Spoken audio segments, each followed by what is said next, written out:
आता चालू झालं वाटतं। नमस्कार, मी हर्षाली हितगुजे आपल्या खास कार्यक्रमात आपल्या सर्वांचं स्वागत।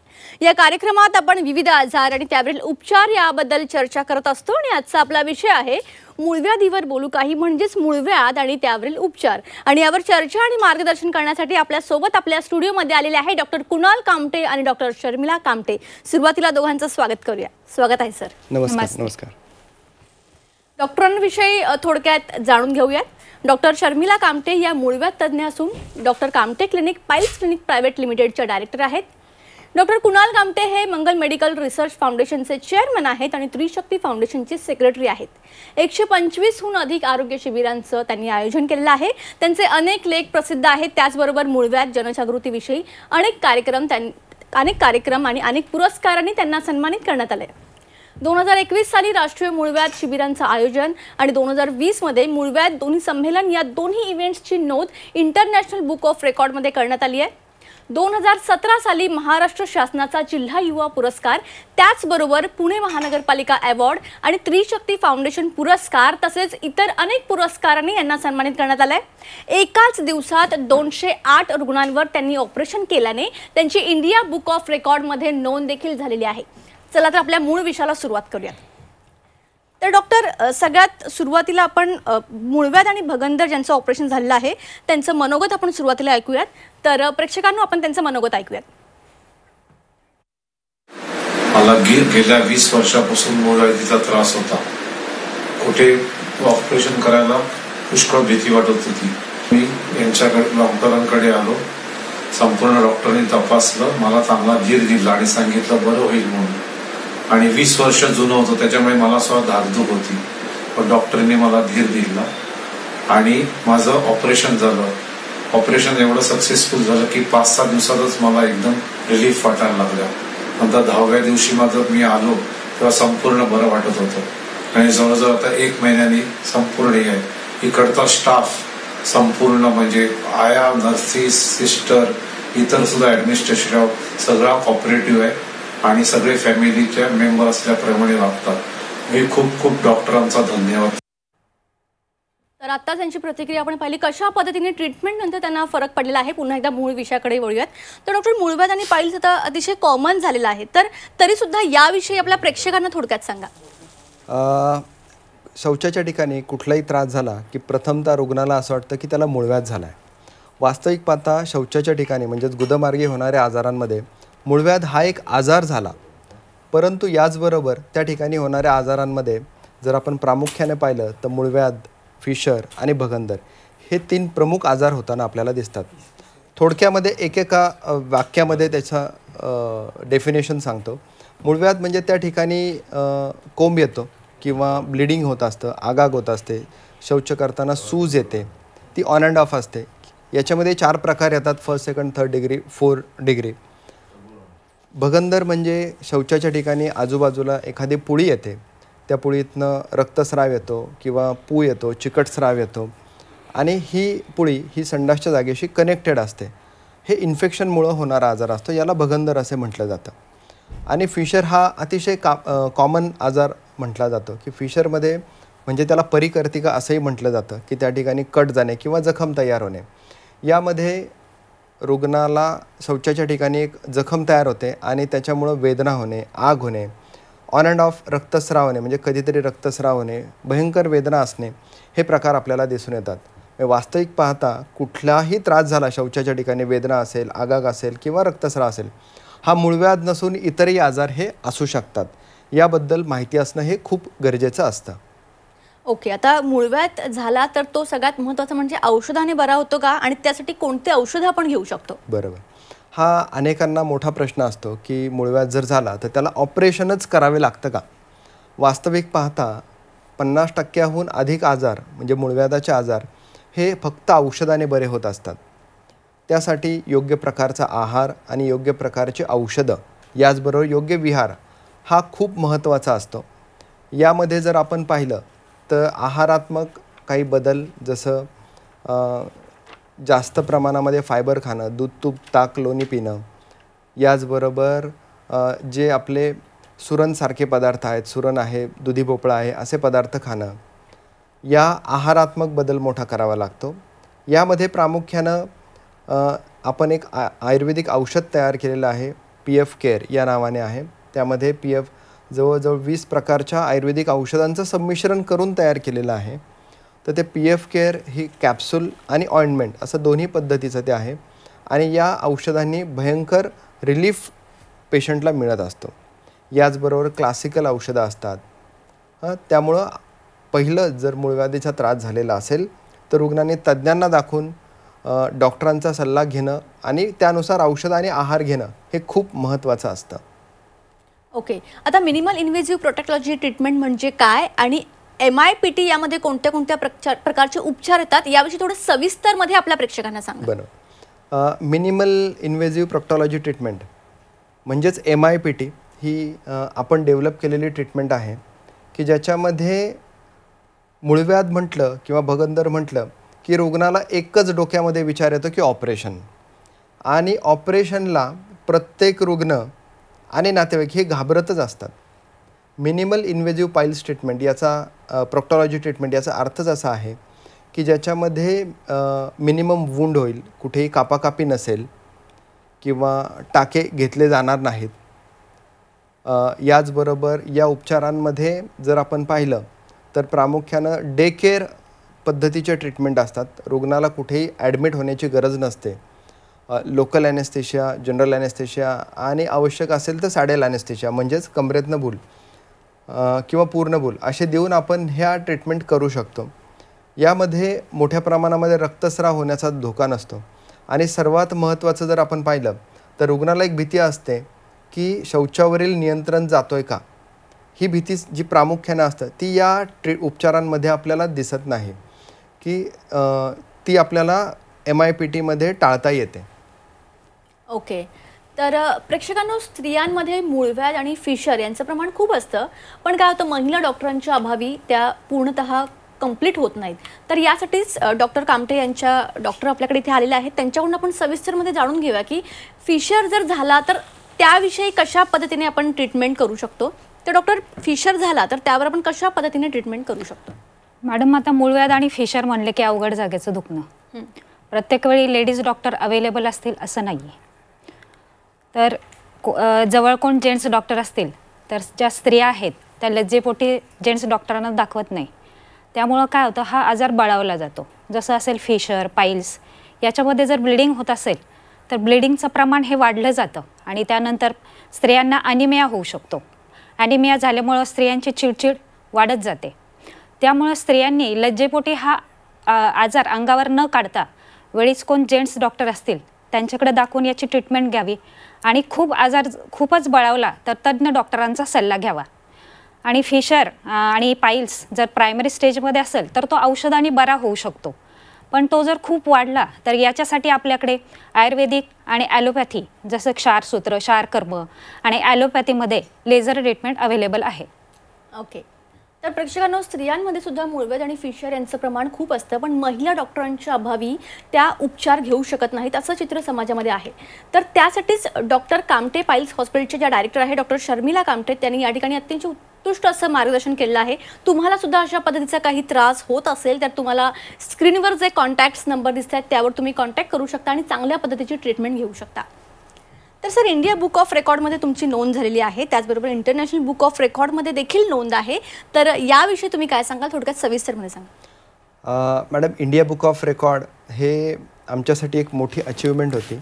यामध्ये 2019 साली 208 रुग्णांवरती 11 तास 35 मिनिटांमध्ये क्षारकर्म, क्षारसूत्र या पद्धतीने ऑपरेशन करण्यात आले. जवळजवळ म्हणजे हे भारतातलं पहिलंच असं रेकॉर्ड आहे की ज्यामध्ये 11.5 तासांमध्ये 208 रुग्णांवरती ऑपरेशन करण्यात आलं आणि तेही सक्सेसफुल ऑपरेशन करण्यात आलं. सॉरी, यामध्ये 50 तज्ज्ञ डॉक्टरांची टीम, 100 स्वयंसेवक, para surgeon, para nursing staff हा सगळा इन्क्लूड होता. सगळ्यांच्या मदतीने हा कार्यक्रम सक्सेसफुल झाला आणि याचा उद्देश हाच होता की क्षारकर्म, क्षारसूत्र ह्या ज्या काही आपल्या आयुर्वेदिक ट्रीटमेंट आहेत, आपल्या भारतीय उपचार पद्धती आहेत, हे जनसामान्यांपर्यंत पोचाव्यात. आम्ही आता एक मिशन घेऊन काम करतो की मूळव्याधमुक्त भारत. या मिशनमध्ये वेगवेगळे काही प्रोग्रॅम्स ठेवलेले आहेत. त्या प्रोग्रॅमचाच एक हा इंडिया बुक ऑफ रेकॉर्डचा भाग होता आणि तो सगळ्यांच्या मदतीने खूप छान पद्धतीने सक्सेस झाला. ओके, आता जानेवारी महिन्यामध्ये आपले मूळव्याध उपचाराचं शिबिर आहे, तर याविषयी थोडं सविस्तरमध्ये आपल्या प्रेक्षकांना सांगा. दरवर्षी आपण जानेवारीमध्ये मूळव्याध उपचार शिबिर आयोजित करीत असतो. या उपचार शिबिरामध्ये दिनांक 1 जानेवारी ते 31 जानेवारीपर्यंत मोफत तपासणी व माफक दरामध्ये उपचार आपण करत असतो. या शिबिरादरम्यानचं प्रामुख्याने विशेष सांगतो की या शिबिरादरम्यान रुग्णांकडनं तपासणीची व्हिडिओ रेक्टोस्कोपीची किंवा प्रोक्टोस्कोपीची कोणतीही तपासणी फी आकारली जात नाही. अत्यंत माफक दरात उपचार केले जातात आणि डे केअर उपचार पद्धती केली जाते. या शिबिरादरम्यान आपण क्षारकर्म, क्षारसूत्र, लेझर उपचार आणि स्पेशली इंजेक्शन थेरपी म्हणजे स्क्लेरोथेरपी या चारही पद्धतीने ऑपरेशन्स हे करत असतो, जे आपण MIPT म्हणजेच मिनिमल इन्व्हेजिव्ह प्रोक्टॉलॉजी ट्रीटमेंट असं म्हटलं जातं.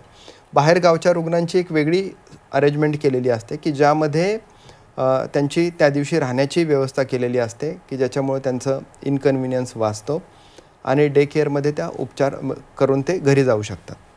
ओके, तर प्रेक्षकांना आपण आणखी एका रुग्णाचं मनोगत ऐकूया, कशा पद्धतीने त्यांना याचा त्रास होता मूळव्याधचा आणि ट्रीटमेंट नंतर त्यांना फरक पडलेला आहे. माझे नाव नारायण मारुती खांगी. मला भगंदाचा त्रास 2 ते 4 महिने झाले होत होता. कामटे सरांना भेटलो आणि कामटे सरांनी मला ऑपरेशन करायला सांगितलं. त्यानंतर आम्ही लगेच 15 दिवसाच्या आतच लगेच ऑपरेशन करून सक्सेसफुल ऑपरेशन झालेलं आहे. कामटे सरांचे यावर त्यांच्या टीमचे धन्यवाद. तर आत्ताच आणखी एक प्रतिक्रिया आपण पाहिली. पुन्हा एकदा मूळ विषयाकडे वळूयात. तर डॉक्टर, MIPT बद्दल थोडं सविस्तरमध्ये सांगा, यामध्ये कोणत्या कोणत्या ट्रीटमेंट्स अवेलेबल आहेत? बरोबर, हा प्रश्न सर्वांनाच पडलेला असतो की नेमकं MIPT ही उपचार पद्धती काय आहे. MIPT म्हणजे मिनिमल इन्व्हेजिव्ह प्रोक्टॉलॉजी ट्रीटमेंट की ज्याच्यामध्ये आपण ज्याला मिनिमल इन्व्हेजिव्ह पाईल्स ट्रीटमेंट असंही म्हणू शकतो, ज्यामध्ये आपण 4 उपचार पद्धती या इन्क्लूड केलेल्या आहेत. की त्याची स्पेशालिटी मी थोडक्यामध्ये पहिलं सांगतो की ज्या डे केअर उपचार पद्धती आहेत ज्याच्यामध्ये कुठेही कापाकापी केली जात नाही, त्यामुळे मोठा रक्तस्राव होण्याचा धोका नसतो. याचबरोबर की त्या उपचारांमध्ये इनकॉन्टिनन्सचा धोका कुठे नसतो, शौचावरील कंट्रोल जाण्याचा धोका कुठे नसतो. यामध्ये प्रामुख्यानं जर आपण पाहिलं तर इंजेक्शन थेरपी, ज्याला मेडिकल भाषेमध्ये आम्ही स्क्लेरोथेरपी असं म्हणतो, की स्क्लेरोथेरपी ही डे केअर सर्जरी मानली जाते. त्यामध्ये वेगवेगळे इंजेक्शन्स, सेट्रॉल किंवा इतर इंजेक्शन्स जे आहेत ते मूळव्याधीच्या कोंबांच्या बेसला दिले जातात. त्यामुळे मूळव्याधीचे जे कोंब असतात ते श्रिंक होऊन गळून जातात. ही महत्त्वाची आणि पॉप्युलर पद्धत आहे इंजेक्शन थेरपी ज्याला म्हटलं जातं. दुसरी उपचार पद्धती जर आपण पाहिली ही आयुर्वेदिक उपचार पद्धती आहे, ज्याला क्षार कर्म असं म्हटलं जातं. सुश्रुतांनी, आचार्य सुश्रुत ज्यांना फादर ऑफ सर्जन असं म्हटलं जातं, सर्जरीचे जनक म्हटलं जातं, या सुश्रुतांनी सुमारे 5000 वर्षांपूर्वी क्षारकर्म असेल, क्षारसूत्र असेल या आजारांविषयी लिहून ठेवलेलं आहे आणि जे मिनिमल इन्व्हेजिव्ह पाईल्स ट्रीटमेंटमध्ये ज्याची गणना केली जाते. मूळव्याध आणि भगंदर हे सुश्रुतांनी 2 आजार हे अतिशय वेगळे आजार म्हणून मांडलेले आहेत.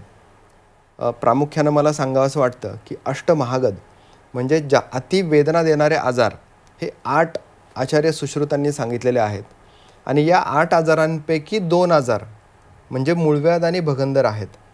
म्हणजे त्यांनी 5000 वर्षांपूर्वी या आजाराला किती महत्त्व दिलेलं आपल्याला दिसून येतं.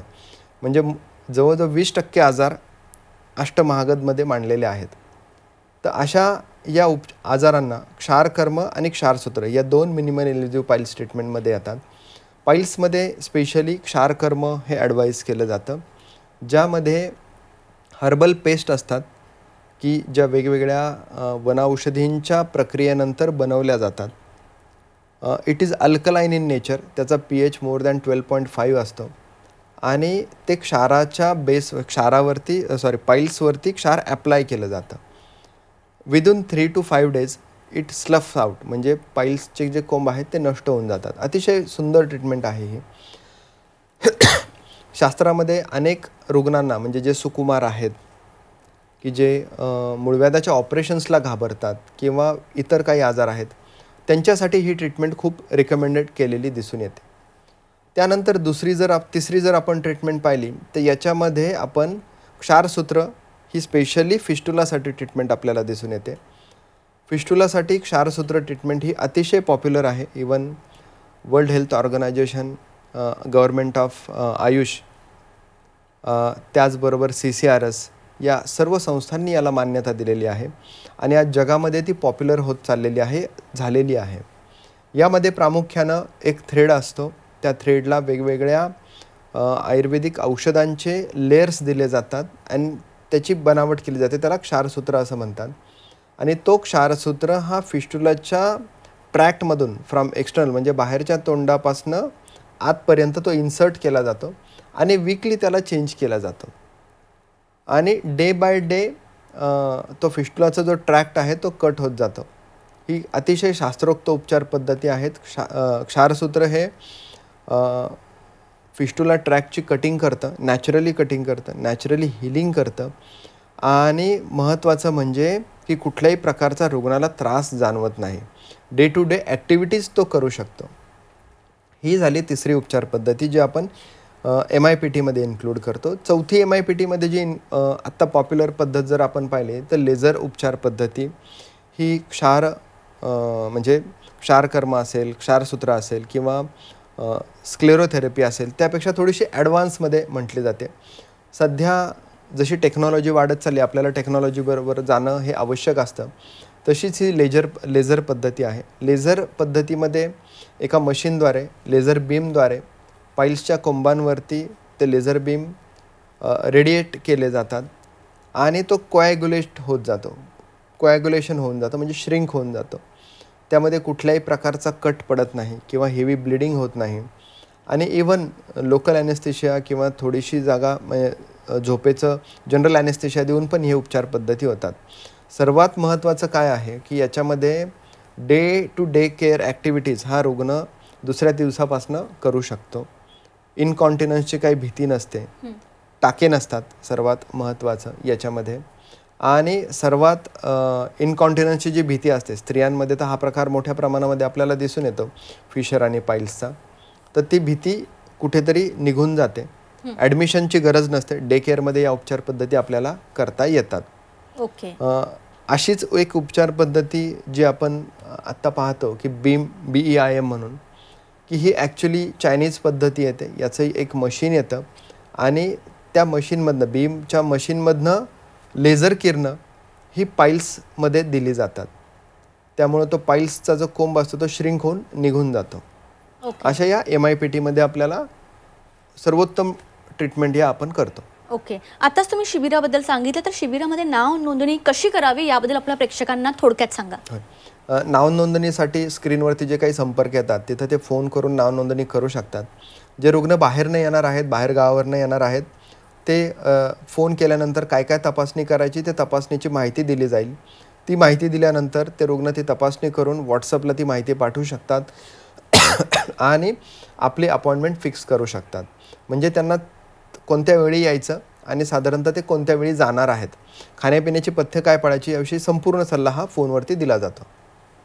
डॉक्टर, जाता जाता आपल्या प्रेक्षकांना मूळव्याध होऊ नये यासाठी आपण काय काळजी घेऊ शकतो हे अगदी थोडक्यात सांगा. मूळव्याध होऊ नये म्हणून मॅडम एक्सरसाइज करणं फार महत्त्वाचं आहे. रात्री झोपताना दूध तूप घेणं, मसालेदार पदार्थ टाळणं, जागरण टाळणं, या ज्या काही गोष्टी आहेत, हिरव्या पालेभाज्या खाणं, सर्वात महत्त्वाचं म्हणजे फायब्रस फूड. फायब्रस फूड जे आहे ते घेणं फार महत्त्वाचं आहे. तुम्ही ज्वारीची भाकरी खाण्यामध्ये ठेवा. जे फास्ट फूड आहे, जंक फूड आहे ते खाऊ नका. आणि तुमची लाईफस्टाईल आहे ती हेल्दी ठेवा. मेंटली स्ट्रेस नको, आनंदी लाईफस्टाईल जगा. त्यामुळं मूळव्याध किंवा भगंदर, फिशर हे तुम्हाला होणार नाही. तुम्ही या ठिकाणी आला, खूप चांगलं मार्गदर्शन केलं, त्यासाठी तुमचे मनापासून धन्यवाद. धन्यवाद. थँक्यू. तर आज आपल्या स्टुडिओमध्ये होते डॉक्टर कुणाल कामटे आणि डॉक्टर शर्मिला कामटे. त्यांनी उत्कृष्ट असं मार्गदर्शन या ठिकाणी केलं आहे. मूळव्याधवर कशा पद्धतीने योग्य वेळी ट्रीटमेंट करणं गरजेचं आहे. तुम्हाला सुद्धा असा काही त्रास होत असेल तर स्क्रीनवर जे नंबर दिसतात त्यावर तुम्ही कॉन्टॅक्ट करू शकता. कार्यक्रमात आता वेळ झाली इथेच थांबण्याची. ताज्या बातम्यांकरिता पाहत रहा झी 24 तास.